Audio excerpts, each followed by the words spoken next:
Sean todos bienvenidos a una nueva clase de histología. Mi nombre es Federico Baloira y hoy te voy a contar todo lo que necesitas saber sobre la histología del sistema nervioso. Voy a dividir la clase en tres partes. Una introducción, donde vamos a repasar conceptos sobre tejido nervioso. Una segunda parte donde vamos a ver órganos del sistema nervioso central, médula espinal, cerebelo y algunos conceptos sobre cerebro. Y una tercera donde nos vamos a dedicar a hablar sobre nervios y ganglio, componentes del sistema nervioso periférico. Empecemos. El sistema nervioso puede clasificarse desde el punto de vista anatómico y funcional. Según el punto de vista anatómico lo podemos dividir en central y periférico. El sistema nervioso central está compuesto por el encéfalo y la médula espinal. El encéfalo tiene varios órganos en su estructura: el cerebro, el cerebelo y el tronco encefálico. El tronco encefálico se continúa después del agujero magno con la médula espinal, que llega aproximadamente hasta T12.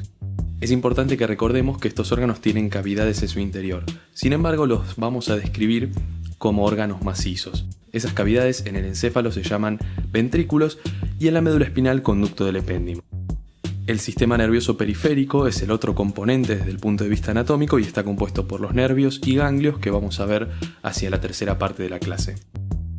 Desde el punto de vista funcional podemos dividir al sistema nervioso en somático o de vida de relación, que es aquel que nos permite controlar de forma voluntaria nuestro cuerpo, y por otro lado una división autonómica que se encarga fundamentalmente de la homeostasis, es decir, de un montón de funciones que nosotros no controlamos voluntariamente, como el tono de los vasos sanguíneos, la frecuencia cardíaca o la velocidad con la cual digerimos la comida. Ese sistema nervioso autónomo tiene una división simpática que nos prepara para la lucha o la huida y una división parasimpática que hace todo lo contrario. Algunos autores también describen una subdivisión entérica que refiere al conjunto de neuronas que encontramos en los plexos nerviosos del tubo digestivo. Vamos a repasar algunos conceptos sobre tejido nervioso, para lo cual yo siempre recomiendo, a la hora de estudiar un tejido, tratar de recordar la definición de tejido. Dijimos, es un conjunto de células y matriz extracelular, que tienen una o varias funciones específicas y una morfología. En el caso del tejido nervioso, las células van a estar conformadas por las neuronas y las células de la glía. La matriz extracelular en este caso va a ser escasa, está compuesta fundamentalmente por agua, iones y algunas moléculas pequeñas como aminoácidos, glucosa, etc. Es decir, estructuras que nosotros no vamos a poder ver con las técnicas histológicas de rutina y que por lo tanto no van a tener mucha relevancia. Y en cuanto a la función, vamos a ver que el tejido nervioso se encarga de enviar y recibir información de manera muy rápida, estableciendo conexiones con muchas estructuras al mismo tiempo. La morfología es el conjunto de características que me van a permitir decir que al microscopio un tejido es nervioso o es otro tipo de tejido, y es justamente lo que vamos a repasar ahora. Empecemos hablando sobre las células. Estas células son por un lado las neuronas y la glía. La neurona es la célula más importante del tejido nervioso. Podríamos definirla como la unidad estructural y funcional del tejido nervioso, necesaria pero no suficiente, porque vamos a ver que si bien ella cumple las funciones fundamentales del tejido nervioso, no podría hacerlo sin la presencia y la ayuda de las células de la glía. La neurona tiene 4 características que la hacen única. La primera es la capacidad de recibir información. La segunda es la capacidad de enviarla. La tercera es la capacidad de llevar a cabo esos procesos de forma extremadamente rápida a través de impulsos eléctricos. Y la cuarta, y que definitivamente la hace única, establecer múltiples conexiones entre ellas y con otras estructuras que llamamos órganos efectores, que pueden ser músculos o glándulas. La neurona es una célula que tiene 3 componentes en su estructura. Por un lado, el soma neuronal o pericarion. En segundo lugar, podríamos hablar de las dendritas, que son prolongaciones, emergen del soma neuronal y que generalmente se encargan de recibir información. Como son múltiples prolongaciones, parecen las ramas de un árbol, y de hecho el nombre dendrita proviene de ahí, de ramas del árbol significa, en otras palabras. Y por otro lado, un tercer componente único en cada neurona, que es el axón. El axón es una prolongación única que emerge del soma neuronal y que generalmente se encarga de enviar información. Hacia el final del axón existen múltiples divisiones que se conocen como teledendrón, Tele quiere decir lejos y dendrón, similar a dendritas, árbol o arborización o ramas. Y al final de cada teledendrón existe una pequeña dilatación que se conoce como botón presináptico, en donde las neuronas guardan unas estructuras que se llaman vesículas y que intervienen en el proceso de conexión que se conoce como sinapsis. Las sinapsis son las conexiones que llevan a cabo las neuronas con otras neuronas u órganos efectores. Existen dos tipos de sinapsis, las químicas y las eléctricas. Las eléctricas son sinapsis muy escasas en el cuerpo humano, algunos autores las describen a nivel del centro respiratorio en el tronco encefálico, pero realmente no son las que predominan. Se conocen como sinapsis eléctricas debido a que las conexiones implican el pasaje de iones desde una neurona hacia la otra, a través de unos canales formados por una unión intercelular particular que se llama unión nexus. En este caso, la brecha sináptica, que es el espacio que separa el botón presináptico del botón postsináptico, que es el que se encarga de recibir la información, es muy pequeña. Hablamos de 2 a 3 nanómetros. Por otro lado, vamos a ver las sinapsis químicas, que son las que predominan en nuestro cuerpo por lejos. Las sinapsis químicas se denominan de esa manera porque utilizan una sustancia que se conoce como neurotransmisor. Los neurotransmisores son moléculas pequeñas, generalmente derivadas de aminoácidos como la glutamina o el glutamato, entre otros, que se almacenan en pequeñas vesículas en el botón presináptico. Cuando el impulso eléctrico alcanza el botón presináptico, se activan una gran batería de proteínas voltaje dependiente que van a intervenir en la unión de la vesícula con la superficie del botón presináptico y así de esa manera por exocitosis liberar el contenido de la vesícula, es decir, los neurotransmisores, hacia la brecha sináptica. En este caso la brecha sináptica es mucho más gruesa respecto a las sinapsis eléctricas, hablamos de 20 a 30 nanómetros. Y del otro lado, en el botón postsináptico, existe un conjunto de proteínas transmembrana que se conocen como receptores. Esos receptores pueden ser 7 pasos transmembrana o incluso receptores que tienen forma de canal. Al contacto con el neurotransmisor, ese canal puede abrirse o cerrarse, dejando o no pasar iones, desencadenando una respuesta excitatoria o inhibitoria en la siguiente neurona u órgano efector. Les traje una imagen de una microfotografía con microscopía electrónica de transmisión de una sinapsis, para que vean varios botones presinápticos muy cercanos unos a otros, que en su interior presentan por un lado mitocondrias y una enorme carga de estas vesículas con neurotransmisores.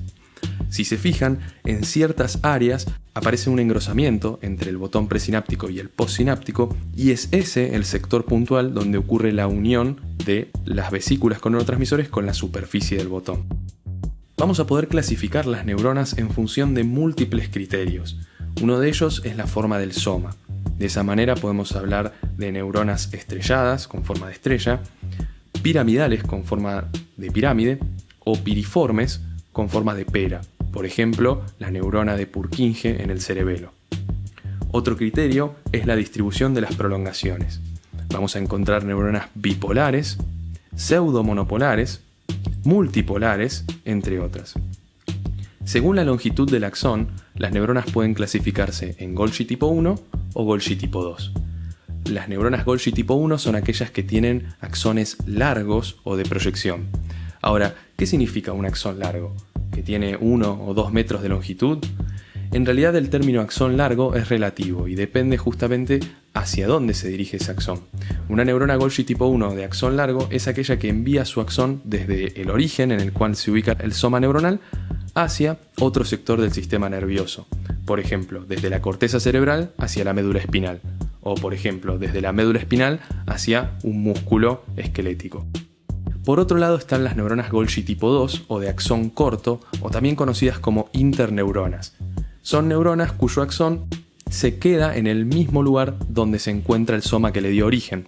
Por ejemplo, una neurona de la corteza cerebral que se conecta con otro punto dentro de la misma corteza cerebral.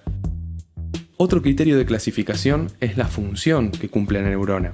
Así van a escuchar hablar sobre neuronas motoras o neuronas sensitivas. Un ejemplo muy claro que vamos a ver en la médula espinal es la alfa-motoneurona en el asta anterior. Y finalmente podemos hablar de otro criterio que es más importante para fisiología el año que viene, que es el neurotransmisor que utilizan las neuronas. Vamos a poder hablar de neuronas colinérgicas cuando utilicen acetilcolina, noradrenérgicas cuando utilicen noradrenalina, adrenérgicas cuando utilicen adrenalina, dopaminérgicas, entre otras. Como vieron en la clase de tejido nervioso, vamos a recordar que para poder identificar las neuronas y las células de la glía, generalmente necesitamos técnicas histológicas diferentes de las técnicas de rutina con eosina y hematoxilina. Este es un resumen donde vamos a recordar las principales técnicas utilizadas. La primera es la técnica de Golgi. Nosotros no tenemos preparados en la cátedra con la técnica de Golgi, pero sí tenemos que saber que esta técnica es muy utilizada en sistema nervioso y que particularmente va a usar como colorantes tetróxido de osmio y nitrato de plata. Es especialmente útil para el estudio de las prolongaciones neuronales y vamos a ver que tiene poco material sin permitirnos ver el núcleo. Sobre todo lo que nos va a permitir ver es el contorno de la neurona. Algunos describen la técnica de Golgi como sumergir una neurona en una fondue de chocolate y sacarla. Tiene poco material y me permite ver solamente la superficie. En segundo lugar, vamos a ver la técnica de Nissl, que definitivamente es una de las más utilizadas en los preparados de la cátedra. Utiliza varios colorantes básicos que nos van a permitir tener muy bien en detalle estructuras aniónicas, por ejemplo el núcleo o el retículo endoplasmático rugoso. Es una técnica muy útil para estudios de citoarquitectura, en particular para la cromatólisis neuronal, que es un proceso a través del cual la neurona modifica su morfología cuando es lesionada. Eso va a ser especialmente importante en el estudio de las conexiones que existen entre diferentes áreas del sistema nervioso central. Además, evidencia muy bien el retículo endoplasmático rugoso, tanto que lo tiene en forma de cúmulos que se conocen como corpúsculos de Nissl, y son esas manchas que le dan un aspecto atigrado al citoplasma de la neurona. Finalmente, la técnica de Cajal, muy utilizada en las médulas espinales de los preparados de nuestra cátedra. Es una técnica que utiliza impregnación argéntica, es decir, depósitos de plata, y que sirve para el estudio sobre todo de las prolongaciones neuronales. Además, permite evidenciar el neuropilo. El neuropilo es un conjunto de prolongaciones tanto de neuronas como de células de la glía que se puede observar, como en la imagen que mostramos, entre los cuerpos neuronales. La particularidad es que no tiñe con detalle ni los núcleos ni el contenido del citoplasma. Muy bien, teniendo en cuenta ahora sí todo esto que dijimos sobre las tinciones, pensemos cómo veríamos un soma neuronal. Para eso es importante tener presente que la neurona trabaja fundamentalmente con sinapsis químicas, como mencionamos antes. Para llevar a cabo las sinapsis químicas es necesaria una enorme batería de proteínas transmembrana.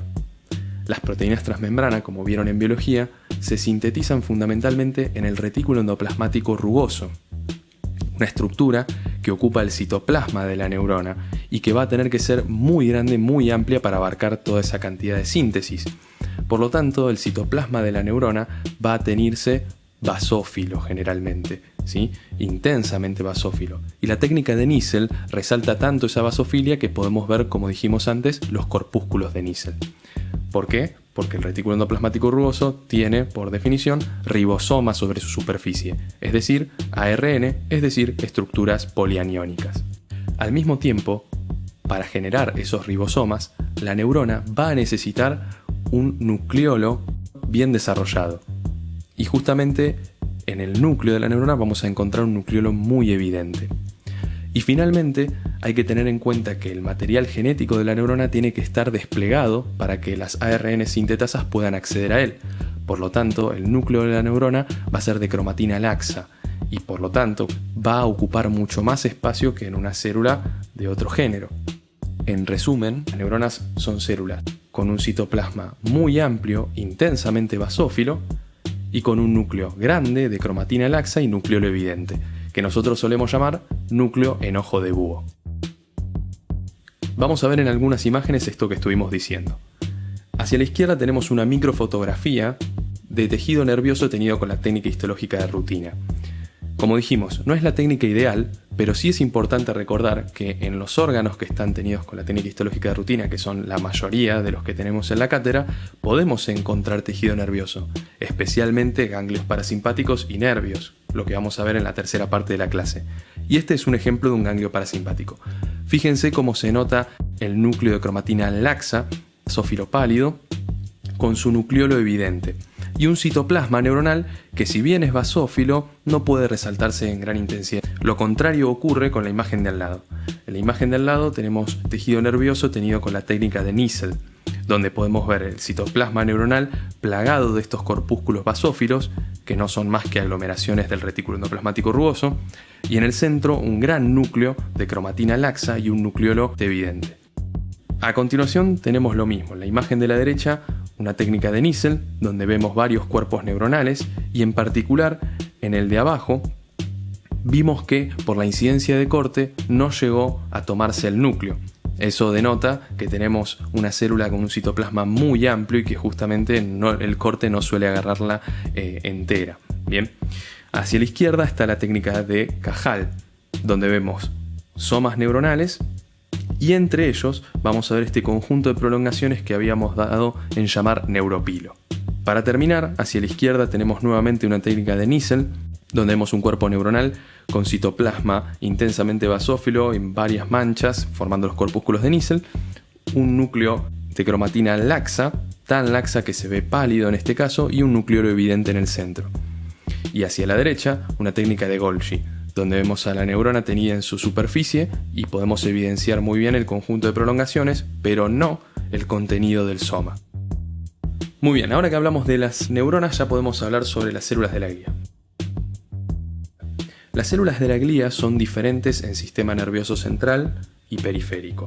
En el central nos encontramos con el oligodendrocito, el astrocito, el ependimocito o célula ependimaria y el microgliocito. Algunos autores dividen estas células en macroglía, los primeros tres, y microglía, solamente el microgliocito. Y por otro lado, las células de la glía del sistema nervioso periférico van a ser la célula de Schwann o lemocito y la célula satélite. Vamos a hablar de cada una de ellas en la segunda y tercera parte de la clase respectivamente. Empecemos con la segunda parte de la clase, sistema nervioso central. Como dijimos, está compuesto por el encéfalo y la médula espinal, y se organiza en sustancia gris y sustancia blanca. ¿Qué significa esto? La sustancia gris es aquella porción del sistema nervioso central que está conformada por todos los componentes del tejido nervioso, es decir, las neuronas con sus dendritas, sus somas, sus axones y todas las células de la glía del sistema nervioso central, mientras que la sustancia blanca también está compuesta por la mayoría de los componentes del tejido nervioso, pero carece de somas. Es un sector del sistema nervioso central donde predominan los axones y las células de la glía, y esto va a ser muy útil para poder identificar a cada una de estas células. Las células de la glía del sistema nervioso central, como dijimos, son el oligodendrocito, el astrocito, el microgliocito y el ependimocito. Son células que presentan múltiples prolongaciones que con las técnicas histológicas que vamos a utilizar, la de rutina y la de Nissl fundamentalmente, no vamos a poder ver. Por eso la forma de identificarlas va a depender fundamentalmente de su morfología nuclear, es decir, vamos a tratar de ver el núcleo para poder diferenciar unas de otras. La primera es el oligodendrocito. Es una célula que se encarga de la mielinización de los axones en sistema nervioso central y tiene la capacidad de mielinizar varios segmentos de axones de muchos axones al mismo tiempo. Generalmente son células que se ubican una al lado de la otra formando una hilera de 2 o de 3 o a veces podemos encontrarlas de a una y se caracterizan por presentar un núcleo redondo de cromatina condensada. En segundo lugar vamos a hablar sobre el astrocito.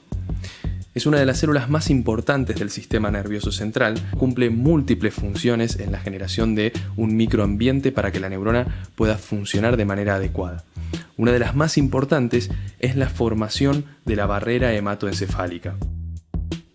La barrera hematoencefálica es una estructura que impide el pasaje de sustancias nocivas desde la sangre al sistema nervioso central, hasta cierto punto, siempre de forma relativa. Tiene 3 componentes: el endotelio del capilar, la membrana basal que está por debajo de ese endotelio, hasta ahí como todas las barreras que hemos visto en histología, y el tercer componente es el diferencial y es el pie chupador o perivascular del astrocito. Algunos autores describen la presencia de dos tipos de astrocitos, uno que se conoce como protoplasmático y que se ubica fundamentalmente en sustancia gris, y otro que predomina en la sustancia blanca que se conoce como fibroso. Nosotros no los vamos a distinguir uno de otro en la histología, ya que se distinguen fundamentalmente por sus prolongaciones.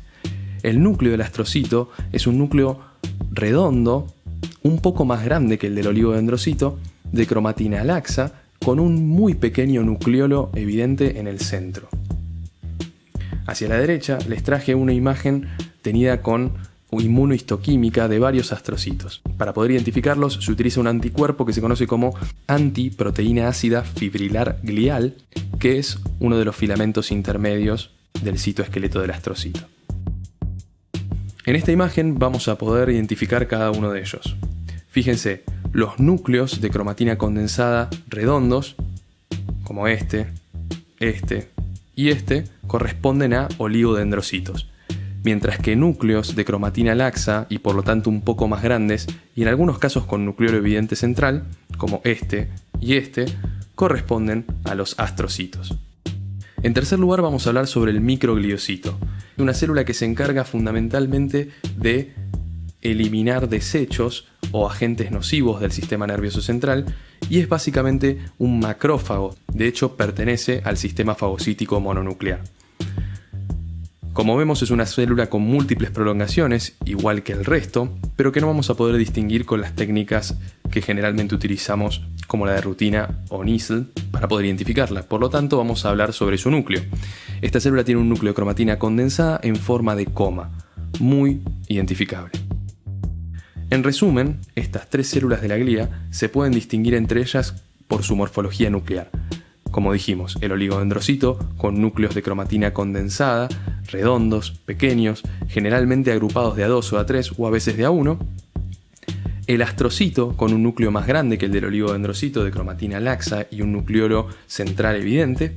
Y finalmente el microgliocito con un núcleo de cromatina condensada en forma de coma. En esta imagen vamos a poder ver hacia arriba una microfotografía tenida con Nissl, donde podemos identificar astrocitos y oligodendrocitos, y hacia abajo dos imágenes tenidas con eosina y hematoxilina, donde podemos encontrar lo mismo: astrocitos, oligodendrocitos e incluso microgliocitos. Ahora, es importante que tengan presente dónde ir a buscar estas células. Por eso, recuerden el concepto de sustancia gris y sustancia blanca. En el sistema nervioso central, estas células vamos a ir a buscarlas fundamentalmente a la sustancia blanca, porque allí no va a haber somas neuronales, y eso justamente nos va a permitir no confundirnos. Cuando yo encuentro un núcleo en la sustancia blanca, no hay duda de que ese núcleo pertenece a alguna de estas tres células, mientras que si yo busco un núcleo en la sustancia gris, con las técnicas histológicas de rutina y Nissl, nos costaría mucho distinguir entre un soma neuronal de una neurona que no tiene el típico núcleo en ojo de búho, sino que tiene una morfología parecida a la de la célula de la glía, respecto de cualquiera de las células de la glía que vimos recién. Por eso, lo ideal es ir a buscarlas a la sustancia blanca. Y para eso vamos a estudiar los órganos del sistema nervioso central para saber qué sectores tienen sustancia blanca y cuáles tienen sustancia gris. Vamos a describir ahora los órganos del sistema nervioso central. Órganos que, como dijimos al principio, los consideramos macizos a pesar de que presenten cavidades en su interior. Por lo tanto, los vamos a describir desde la porción más externa hacia la interna. Y lo primero con lo que nos encontramos es con las meninges. Las meninges son capas de tejido conectivo que envuelven al sistema nervioso central. Existen tres. Desde afuera hacia adentro son la dura madre, la aracnoides y la pía madre. La dura madre es aquella que es más externa y se encuentra asociada al periósteo de los huesos que protegen al sistema nervioso central. Entre la dura madre y el periósteo se describe un espacio que se conoce como extradural. Este espacio es virtual, es decir, en situaciones normales no existe, pero se desarrolla ante ciertas situaciones patológicas, como puede ser un hematoma extradural, en el contexto de un accidente de tránsito, por ejemplo. Por debajo de la dura madre se encuentra directamente la aracnoides, una capa de tejido conectivo más laxo respecto a la dura madre que envía prolongaciones hacia las porciones más profundas que se unen con la pía madre. Esas prolongaciones determinan que exista entre la pía madre, la más profunda de las meninges, y la aracnoides, un espacio que se conoce como espacio subaracnoide. En el espacio subaracnoideo vamos a encontrar líquido cefalorraquídeo, y es allí donde se producen, por ejemplo, las hemorragias subaracnoideas, causadas por traumatismos o por ruptura de aneurismas en un ACV. Existe al mismo tiempo otro espacio virtual, que es el que queda entre la dura madre y la aracnoides. Normalmente estas dos capas están asociadas entre sí, igual que pasaba con la dura madre y el periósteo. Sin embargo, la asociación entre la dura madre y la aracnoides es mucho más laxa, con lo cual es más común que se rompa. Entonces, existe un espacio virtual que en situaciones normales no lo vemos, pero de vuelta en situaciones patológicas como traumatismos fundamentalmente, se puede acumular sangre en ese nivel y es lo que conocemos como un hematoma subdural. Por último, la capa más interna es la pía madre, directamente en contacto con los órganos del sistema nervioso central. Tengamos presente que esto lo tenemos que conocer desde el punto de vista teórico, pero que realmente en los preparados de nuestra cátedra no están conservadas estas estructuras. ¿Sí? Son estructuras muy lábiles que se rompen fácilmente y no resisten la técnica histológica, así que es poco común que las llegamos a ver en un preparado de la cátedra. Empecemos con la médula espinal. La médula espinal es un órgano que se ubica en el medio del cuerpo, a lo largo del conducto raquídeo, formado por las vértebras. Se extiende desde el agujero magno hasta T12 y lo más importante en histología es lograr ubicarla anatómicamente para poder identificar sus componentes. Generalmente la vamos a encontrar en cortes transversales y tiene una porción anterior o ventral y una porción posterior o dorsal. La terminología que se usa en médula espinal en general es la que se aplica para los animales. ¿Por qué? Porque el sistema nervioso central en general se estudia en animales, en ratas o en gatos o en otros animales. Por eso les traje un perro ahí, ¿sí? La imagen del perro vamos a ver que la parte del vientre, o sea la que está hacia abajo, es lo que en nosotros, en nuestro cuerpo, es la porción ventral o anterior, mientras que la parte de la espalda es la porción dorsal. En la médula espinal vamos a aplicar esos términos. La parte de la cabeza se conoce como porción cefálica y la parte de la cola como porción caudal. En la médula espinal vamos a utilizar los términos ventral y dorsal porque los cortes son transversales. Entonces, vamos a tratar de ubicarla anatómicamente. ¿Cómo sabemos que este corte está ubicado anatómicamente? En la médula espinal, la sustancia gris tiene ubicación central en forma de mariposa, y esa mariposa tiene dos astas o cuernos que son ventrales y dos astas o cuernos que son dorsales. Las astas ventrales se caracterizan por estar muy separadas de la superficie del órgano por sustancia blanca, mientras que las astas dorsales están casi en contacto con la superficie. Por otro lado, podemos ver un surco en la porción ventral que se conoce como surco medio anterior, por el cual transcurren los vasos que irrigan la médula espinal y que generalmente es mucho más pronunciado y evidente que el surco medio posterior, que casi no se ve. Y un último recurso es la identificación de las alfa-motoneuronas. En la médula espinal existen unas neuronas muy grandes que solamente se encuentran en la sustancia gris en las astas anteriores, que las vamos a identificar en las imágenes siguientes. Este es un preparado tenido con cajal de la cátedra, donde podemos ver todo lo que explicamos antes. Un surco medio anterior pronunciado, las astas ventrales muy separadas de la superficie del órgano y las astas dorsales casi en contacto con la superficie. Por lo tanto, la porción de abajo de la imagen es ventral o anterior y la porción de arriba es dorsal o posterior. Fíjense que está señalado con la flecha unas estructuras negras o marrones muy grandes. Si hacemos seco fuerte sobre esas estructuras nos encontramos con una neurona con múltiples prolongaciones y esa es nuestra alfa-motoneurona. Es una neurona multipolar que se encuentra en el asta ventral. ¿Por qué se la llama motora? Vamos a ver que en la médula espinal la distribución de las neuronas sigue un orden que se conoce como somatotópico. En la médula espinal todo lo que es ventral o anterior es motor o se encarga de la función motora, y todo lo que es dorsal o posterior es sensitivo. Por eso es importante tener en cuenta que la alfa-motoneurona solo la encontramos en las astas anteriores. En las astas posteriores puede haber otras neuronas, pero que nosotros no vamos a identificar fácilmente y por lo tanto no vamos a ahondar en ellas. Si hacemos más aumento de la imagen, podemos encontrar la misma alfa-motoneurona con todas sus prolongaciones. En el centro de la médula espinal, como habíamos dicho al principio, existe una cavidad. Esa cavidad se conoce como conducto del epéndimo y ese conducto está rodeado de un grupo de células de la glía que mencionamos antes pero no describimos, que son los ependimocitos. Se disponen alrededor del conducto del epéndimo y lo mismo hacen en las cavidades del encéfalo, que son los ventrículos, como si fuese una especie de epitelio que limita la luz de esta cavidad. En el interior del conducto corre el líquido cefalorraquídeo y estas células que están alrededor hacen de una especie de epitelio. Estrictamente no son células epiteliales, a pesar de que se encuentra una al lado de la otra limitando una luz, porque por debajo de ellas no hay membrana basal. Entonces no podríamos llamarlas epitelio estrictamente. Son simplemente ependimocitos. A continuación vamos a ver el cerebelo. El cerebelo es un componente del encéfalo que se divide en lóbulos. Esos los van a estudiar mejor en anatomía. Nosotros vamos a ver que cada lóbulo se subdivide en folias u hojas. Fíjense que el cerebelo es como un árbol, donde en el centro vamos a encontrar sustancia blanca y en la periferia sustancia gris. La sustancia gris del cerebelo se divide en 3 capas.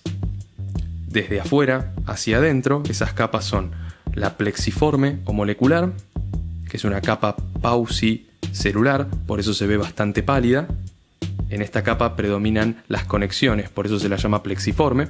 Una capa intermedia, formada por las neuronas de Purkinje, que las vamos a ver en detalle en un ratito, y una capa más profunda que se conoce como capa granular o granulosa, que presenta una enorme cantidad de células muy juntas una al lado de la otra y por eso se ve intensamente basófila. En estas imágenes podemos encontrar las 3 capas. En la primera imagen, abajo a la izquierda, la porción superior es la capa plexiforme o molecular. En la capa intermedia aparecen las neuronas de Purkinje, que son neuronas muy grandes, piriformes o con forma de pera. Y hacia abajo, la capa granular o granulosa, con múltiples neuronas de diferentes tipos. Fíjense lo que les decía antes. Muchos de esos núcleos corresponden a neuronas que no son o que no presentan el núcleo típico de la neurona y que fácilmente me puedo confundir con un núcleo de una célula de la glía. Por eso es importante ir a buscar las células de la glía a la sustancia blanca. Hacia la derecha tenemos un cerebelo teñido con eosina y hematoxilina, donde también se pueden ver las 3 capas de la corteza. La más externa, la plexiforme, en el medio, separadas una al lado de la otra, la capa intermedia de neuronas de Purkinje, y la más profunda, multinuclear, la capa granular o granulosa. En el centro, donde tenemos un área más pálida, encontramos ya la sustancia blanca. No hay un límite neto entre la sustancia blanca y el inicio de la corteza, pero es bastante evidente en las imágenes. Finalmente, hacia la izquierda tenemos un cerebelo teñido con cajal. Es poco común que lo veamos, pero se las traje para que puedan ver bien la distribución de la sustancia blanca respecto de la gris. La sustancia blanca central, en este caso, está teñida de marrón oscuro, y la sustancia gris está compuesta por las 3 capas que mencionamos antes.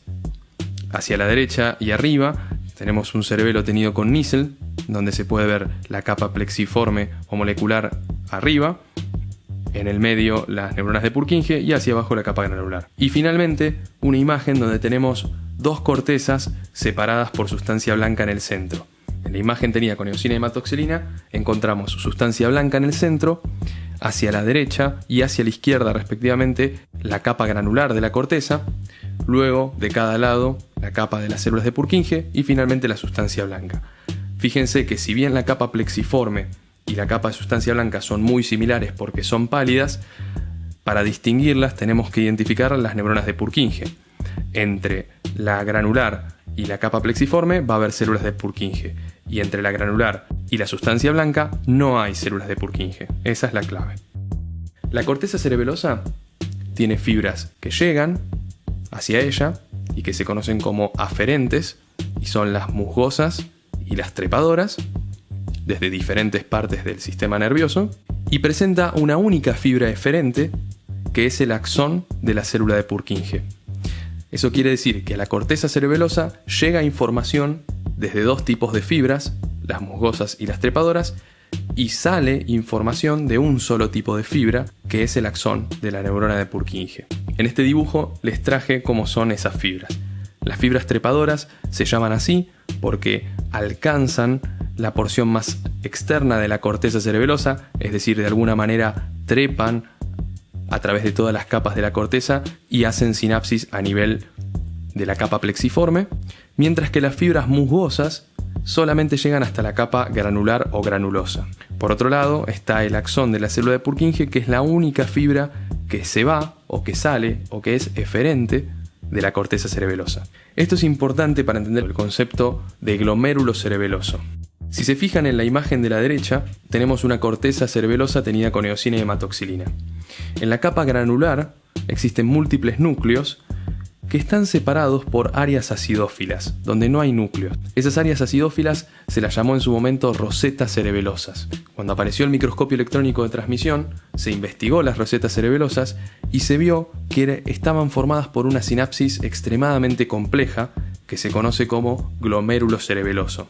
El glomérulo cerebeloso, entonces, se ubica en la capa granular o granulosa de la corteza cerebelosa y está formado por una gran sinapsis en la que interviene una dilatación de la fibra musgosa, ¿se acuerdan? Una de las fibras aferentes, una dendrita de una célula granulosa, una de las neuronas que forma parte de la capa granular, y finalmente por un axón de la célula de Golgi, es decir, otra neurona que también está en la corteza cerebelosa.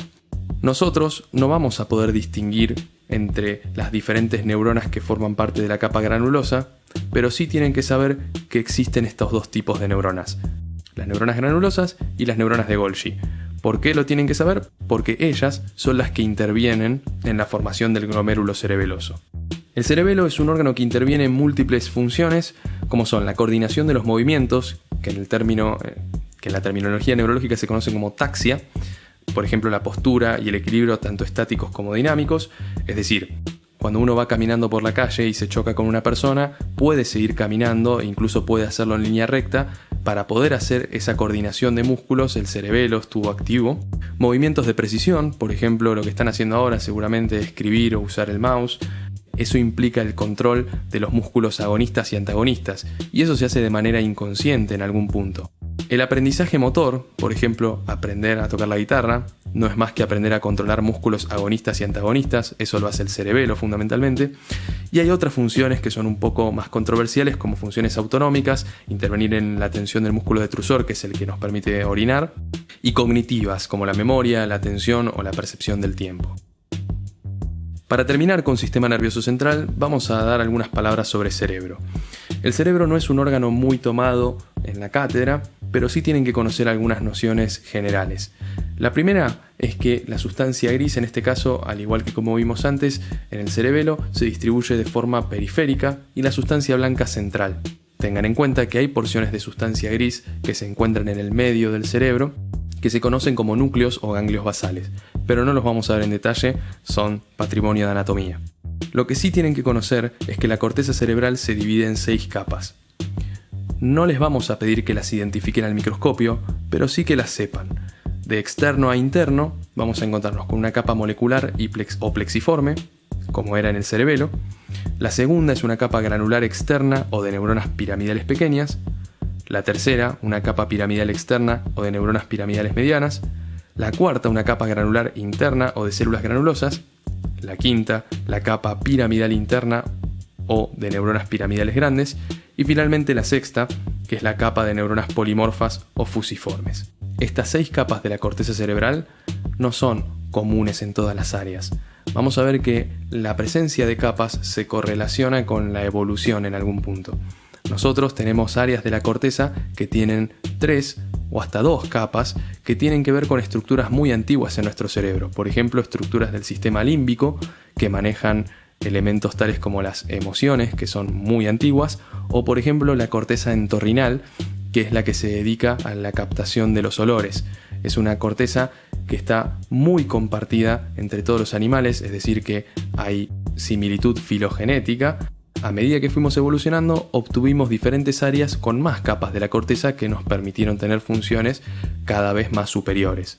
Brodmann fue un científico que se dedicó a estudiar estas capas y vio no solamente que había áreas del cerebro que tenían diferente número de capas, sino que las áreas que tenían 6 capas tenían diferente grosor en cada sector. Y así se identificaron las áreas de Brodmann según el grosor que tenía cada una de estas capas. Más adelante se vio que ese grosor se correlacionaba con alguna de las funciones que llevaba a cabo ese sector cerebral en particular. Por ejemplo, las áreas motoras de Brodmann son áreas que tienen una quinta capa mucho más gruesa que el resto de áreas que no son motoras. Esta imagen es un cerebro en corte transversal, de rata. Se los traje porque es uno de los preparados que pueden llegar a encontrar en la cátedra. Hay varias características a identificar. La más evidente tal vez es que este cerebro, a diferencia del humano, es liso. La única cisura que encontramos es la cisura interhemisférica, pero el resto no tiene ni cisuras ni circunvoluciones. Por eso decimos que la rata es lisencéfala. Hay algunas estructuras que podemos llegar a identificar y que tal vez puedan preguntarles y es importante que las conozcan. Además de la cisura interhemisférica, por debajo podemos encontrar el cuerpo calloso, es decir, la sustancia blanca que conecta un hemisferio cerebral con el otro, y una estructura que se llama hipocampo. Es una de estas áreas que les comentaba antes de corteza cerebral que no presentan 6 capas, sino que presentan 3, y es una de las áreas más antiguas y compartidas por los animales en general. El hipocampo es una estructura que se encarga fundamentalmente de la memoria, y la memoria es particularmente importante porque recordar situaciones de riesgo nos puede salvar la vida, justamente. Si yo recuerdo las circunstancias en las cuales fui atacado o algún miembro de mi manada fue atacado, puedo huir de esas circunstancias y evitar morir. Por eso justamente fue importante en todo el proceso de evolución. El hipocampo en la rata es una estructura especialmente grande que la vamos a ubicar justo por debajo de la corteza. En cambio, los humanos van a ver que tiene otra ubicación diferente a nivel basal. Por otro lado, podemos identificar también cavidades. Esas cavidades son las cavidades ventriculares que, como dijimos, tienen en su interior líquido cefalorraquídeo y se continúan con el conducto del epéndimo en la médula espinal. Van a estar rodeadas por células ependimarias. Y si se fijan, en el interior de una de esas cavidades hay una estructura parecida a un árbol invertido. Si hacemos eco fuerte en esa estructura, vamos a encontrar esto. Los plexos coroideos son estructuras formadas por capilares muy dilatados, rodeados de tejido conectivo laxo y cubiertos por células ependimarias modificadas, que tienen una enorme cantidad de mitocondrias. Esas mitocondrias le permiten a estas células ependimarias mover iones desde un lado a otro y de esa manera lograr sintetizar el líquido cefalorraquídeo. Es decir, el plexo coroideo no es más que una estructura que se encuentra dentro de las cavidades del sistema nervioso central, particularmente en los humanos a nivel de los ventrículos laterales, el tercer ventrículo y el cuarto, que se encarga de formar el líquido cefalorraquídeo. Hacia la izquierda está un plexo coroideo tenido con eosina y hematoxilina y hacia la derecha uno tenido con Nissen. Fíjense las células ependimarias que lo rodean, la forma de árbol que tiene y el interior pálido formado fundamentalmente por capilares dilatados. Finalmente llegamos a la tercera parte de la clase, sistema nervioso periférico, donde vamos a ver nervios y ganglios. Recuerden que el término ganglio se aplica para un montón de estructuras en medicina. En particular, no se confundan el ganglio linfático, que lo vieron hace mucho tiempo, con este que es el ganglio nervioso. Antes de empezar en detalle, vamos a recordar que en sistema nervioso periférico las células de la glía son diferentes. En este caso teníamos a las células de Schwann o lemocitos y a las células satélites. Las células satélites se encuentran alrededor de los somas neuronales en el sistema nervioso periférico y cumplen una función en algún punto similar a la del astrocito, logrando generar un microambiente que permita funcionar de manera adecuada ese soma neuronal. La célula de Schwann o lemocito, en cambio, se encarga de rodear a los axones en sistema nervioso periférico. Puede rodear varios axones sin mielinizarlos, determinando la existencia de unas fibras que se llaman fibras amielínicas o de conducción lenta, o puede una sola de ellas rodear a un solo segmento de un axón con mielina. La mielina no es más que membrana celular. La célula de Schwann estira su membrana celular como si fuese una sábana y rodea con varias vueltas un segmento de un solo axón. En algún punto hace lo mismo que el oligodendrocito, que es mielinizar, pero lo hace de forma diferente. La célula de Schwann mieliniza un segmento de un solo axón, mientras que, como vimos antes, el oligodendrocito puede mielinizar varios segmentos. ¿Cuál es la función de la mielina? Básicamente, permitir que la conducción se realice de forma lo más rápida posible. En algunas fibras eso es necesario y en otras no, por eso existen fibras mielínicas y amielínicas. ¿De qué manera se realiza la conducción rápida?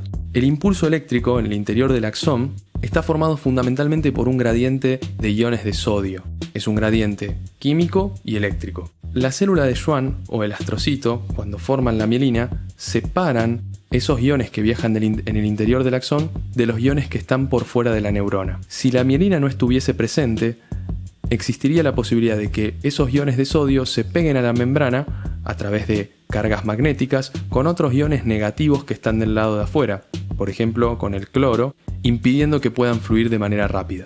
Las células de Schwann y los oligodendrocitos, al formar la mielina, aíslan el interior del axón de lo externo y permiten que esos iones viajen más rápido.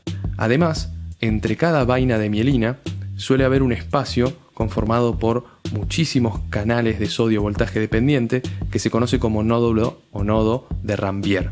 Esos canales de sodio voltaje dependiente se activan cuando la corriente eléctrica pasa por el interior del axón y se abren, dejando entrar una carga mucho más intensa de iones de sodio y aumentando de esa manera el gradiente químico y eléctrico.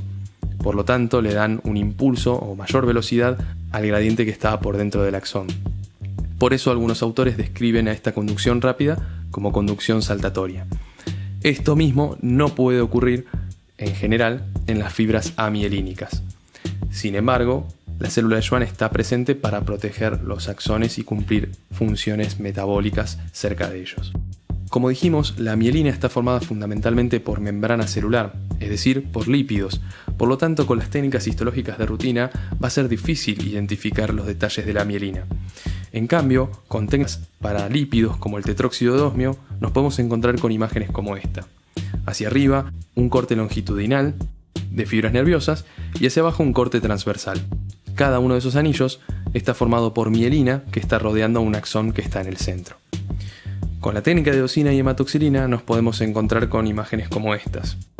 Hacia la izquierda un corte transversal donde hay varios anillos pálidos. En el centro del anillo pálido un punto acidófilo que correspondería al axón y alrededor toda una estructura acidófila pálida formada por la membrana de la célula de Schwann.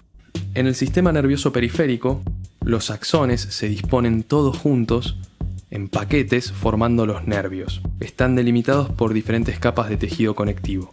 La capa más interna se conoce como endoneuro y está formado por fibroblastos que se ubican entre los axones mielinizados. Entonces vamos a poder encontrar entre los axones núcleos que corresponden o a fibroblastos o que corresponden a células de Schwann.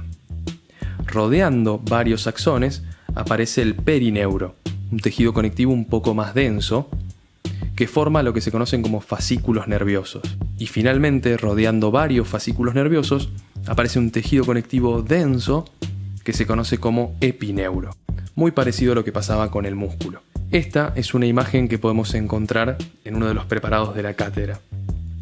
En este caso es un corte transversal de nervio, donde vamos a ver justamente lo que explicamos. Se pueden ver en el centro los axones, rodeados de múltiples núcleos que corresponden o a fibroblastos o a células de Schwann. No los vamos a distinguir unos de otros en general, no solemos solicitarles eso. Tejido conectivo denso que rodea varios de estos axones formando el perineuro y tejido conectivo aún más denso rodeando varios fascículos formando el nervio. Es muy común que encontremos el nervio asociado a una estructura vascular como se ve arriba a la izquierda, en este caso una arteriola. En el corte longitudinal, los nervios en los atlas se ven de esta manera, pero en los preparados de la cátedra se ven un poco más así. Para identificarlos vamos a ver que se trata de una estructura limitada respecto al resto del tejido conectivo que no tiene una luz, sino que tiene un centro acidófilo, ya sea en corte longitudinal, como se ve en esta imagen, o el corte transversal. O incluso en ambos cortes. Los nervios a nivel microscópico tienen un recorrido muy tortuoso. Entonces doblan y hacen giros muy intensos. En un mismo corte podemos encontrar tanto una imagen de corte longitudinal como de corte transversal. En el corte longitudinal es muy característico encontrar un efecto ondulado en los nervios. Eso se debe a la retracción que sufren después de la técnica histológica. Por eso adquiere una morfología parecida a la de una bandera ondulada. En esta imagen, hacia arriba a la derecha, podemos encontrar lo que explicamos.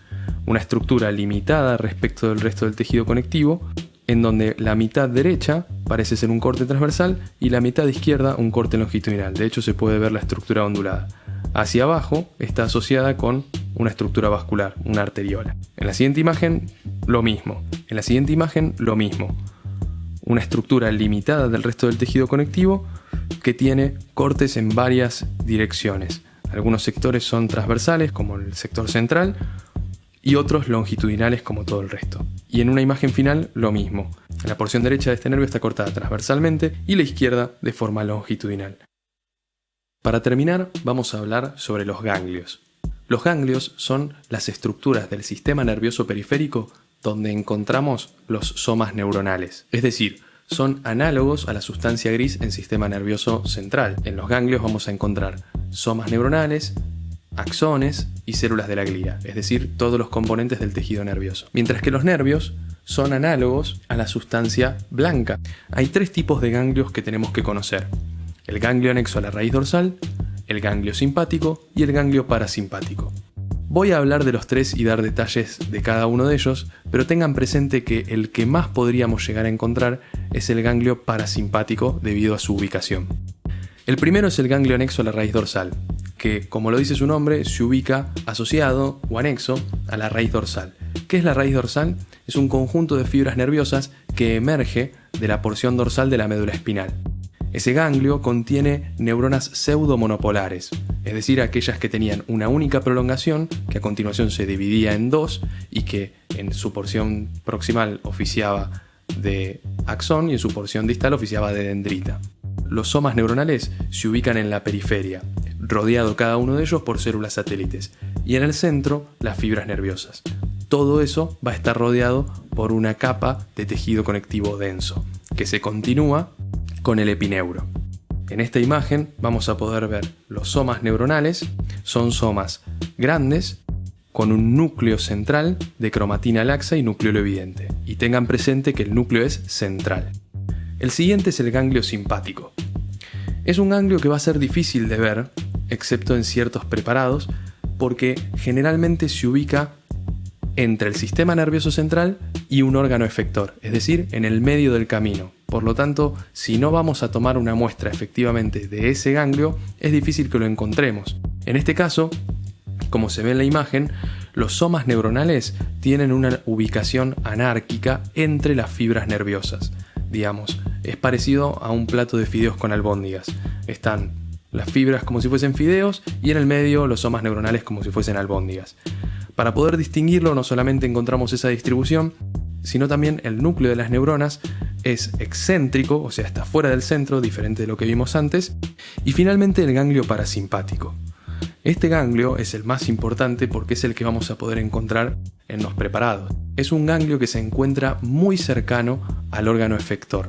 En este caso son estructuras en general pequeñas que están formando parte del órgano en el cual van a ejercer su función. Algunos lo llaman por eso ganglios intraparietales. Estructuralmente comparte características del GARD y del simpático. Del GARD porque las neuronas se ubican periféricas y las fibras nerviosas centrales, y del ganglio simpático porque los somas neuronales tienen un núcleo excéntrico. Entonces es como una combinación entre ambos, como se puede ver en esta imagen. La siguiente imagen es muy similar, es un ganglio parasimpático en el contexto de un órgano que es el páncreas, y se pueden ver los somas neuronales ubicados en la periferia y sus fibras en el interior, y cada uno de los somas neuronales con núcleos excéntricos.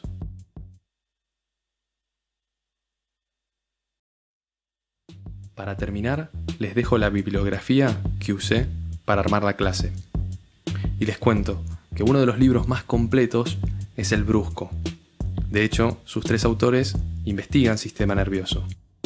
Pero tengan presente que tiene muchísima información, incluso información que excede al programa. Por lo tanto, les recomiendo que usen esta clase o la clase que tengan con sus ayudantes o el programa para guiarse y saber qué ver en detalle y qué no. Así que sin más, llegamos al final de esta clase. Mi nombre es Federico Baloira y ante cualquier duda quedo a su disposición en las aulas virtuales.